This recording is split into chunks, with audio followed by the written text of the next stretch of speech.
ఇక్కడికి విచ్చేసిన బండ్ల గణేష్ గారి మిత్రులకు, షాద్ నగర్ ప్రజలకు, ఆయన శ్రేయోభిలాషులకు అందరికీ పేరు పేరున నమస్కారాలండి.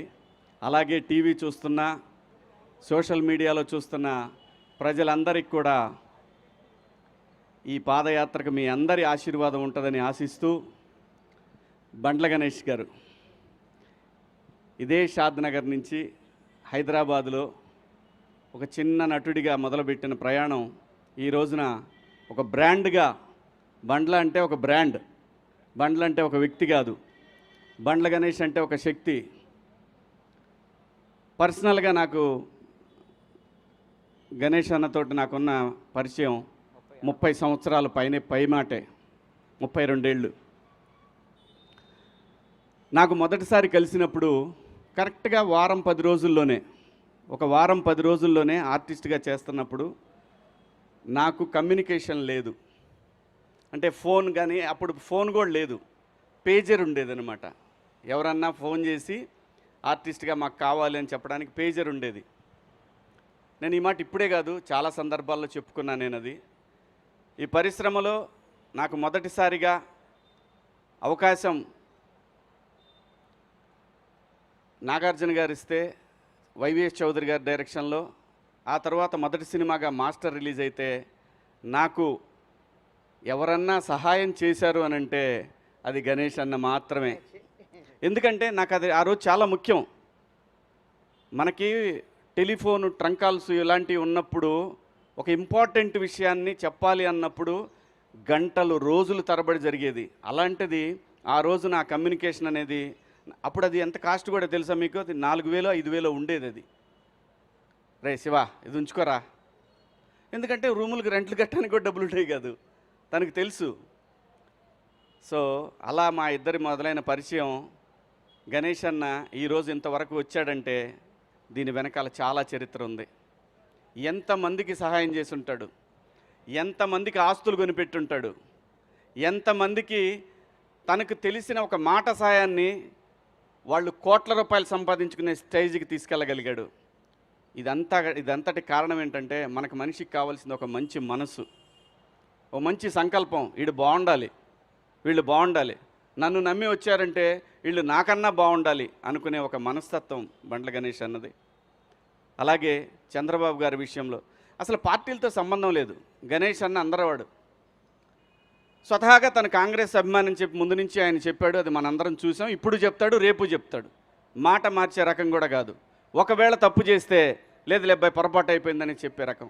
అది ఎవరికి ఉంటుందంటే ఒక నిజాయితీపరుడికి మాత్రమే అటువంటి లక్షణం ఉంటుంది. తప్పు జరిగినప్పుడు క్షమాపణ చెప్పడం తప్పు కాదు, పొరపాటు జరిగినప్పుడు నేను మన్నించండి అంటాం తప్పు కాదు.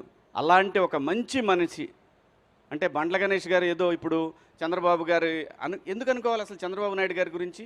ఆయనకి చంద్రబాబు నాయుడు గారు చేసిందే ఉంది, ఏమీ లేదు.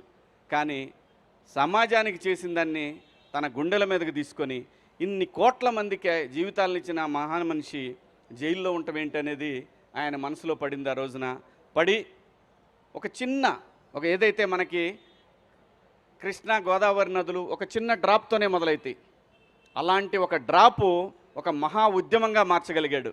ఆ మహా ఉద్యమమే ఆ నాయకుడు చంద్రబాబు గారు బయటికి రావడానికి అంతమంది జనాలు, అన్ని కోట్ల మంది జనాల యొక్క ఒక వైబ్రేషన్ ఆయన బయటికి రావడానికి కారణమైంది.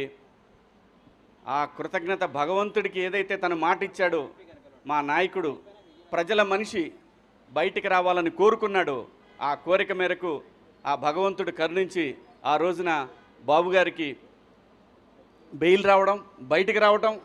ఆ తర్వాత ఏం జరిగిందో మీరు అందరూ చూశారు. మరి ఊరికే మాటలంటాం అందరికీ సాధ్యమే, ఎవరైనా అనొచ్చు ఒక మాట.